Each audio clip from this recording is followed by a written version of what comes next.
Hey everybody, in this video I'm going to be removing my shirt. So there's your warning. This is not an image you want to have seared into your brain for the rest of your life. It's time to move along. But you know what my aim is.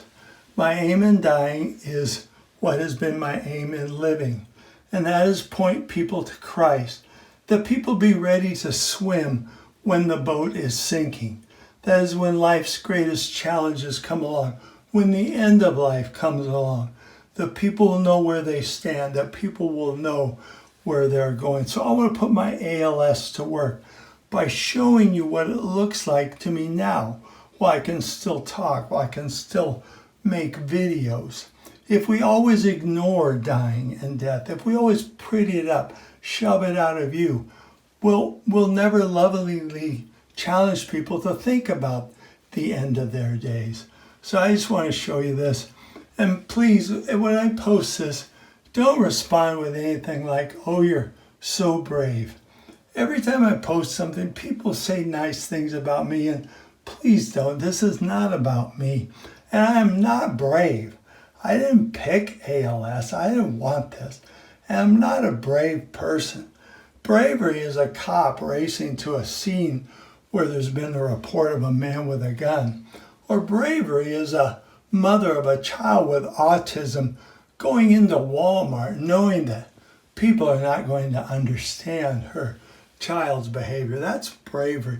Testifying to Christ in communist China or parts of Nigeria, that's bravery. Me, I'm just trying to be transparent, trying to be helpful, and trying to put my own dying to work. So here it is in all of its previous splendor.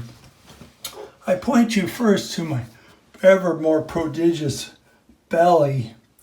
In ALS, weight loss is a very bad thing. I lost 30 pounds before we even knew anything was happening. Because of the COVID, I wasn't seeing the doctor stepping on the scales. Now I'm eating everything I can to keep my weight up. The problem is my muscles are over, they're dead, they're dying. So none of those calories go to my muscle, they all go to my belly, but that's okay. I need to keep the weight and I'm trying every way I can to do so. This is the next step. This is my feeding tube. I've had this in now for about 6 weeks, getting it swapped out tomorrow for one that'll sit flush on my stomach.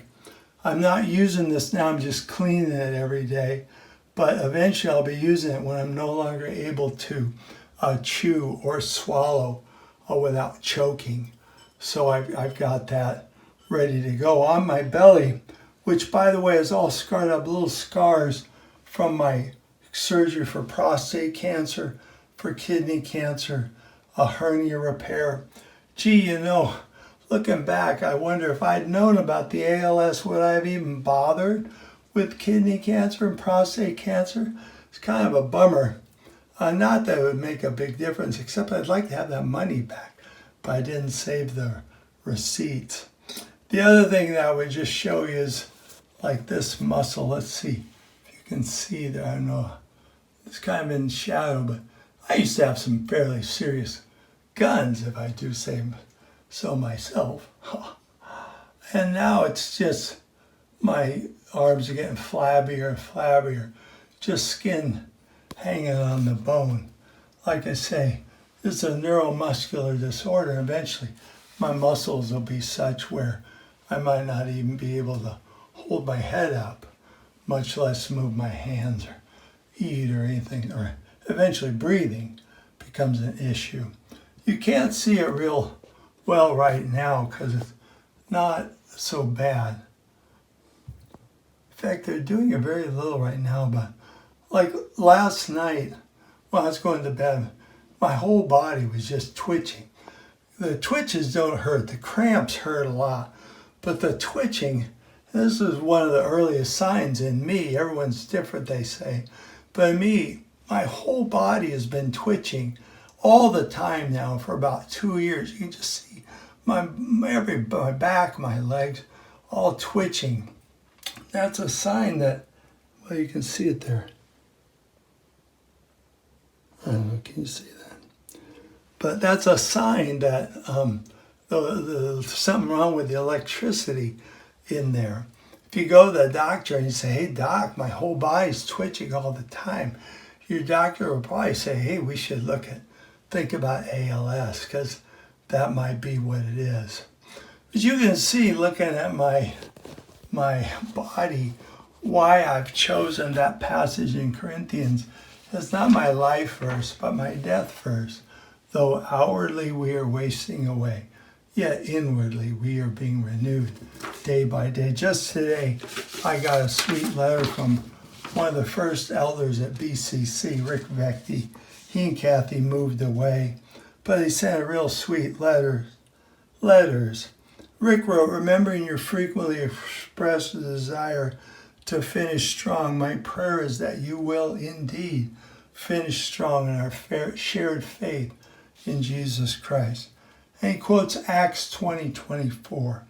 However, I consider my life worth nothing to me, if only I may finish the race and complete the task of testifying to the gospel of God's grace. What's the gospel of God's grace? It's the good news that though we are in sin, born in sin, because of the magnanimous grace of God in the gift of his Son Jesus, bridging that chasm between his holiness, his perfection, and my sin, I can have a relationship with him, and the promise and the hope of heaven that though I die, yet I shall live and be with him. So I encourage you, whatever your thing is, whatever your age, young or old, don't wait until it's too late. Man knows not his time. It could come quickly, could come slowly. My days, there may be months, there may be years, I don't know. But be ready now. Think now about whether or not you're ready to swim when that boat goes down. Are you ready to die?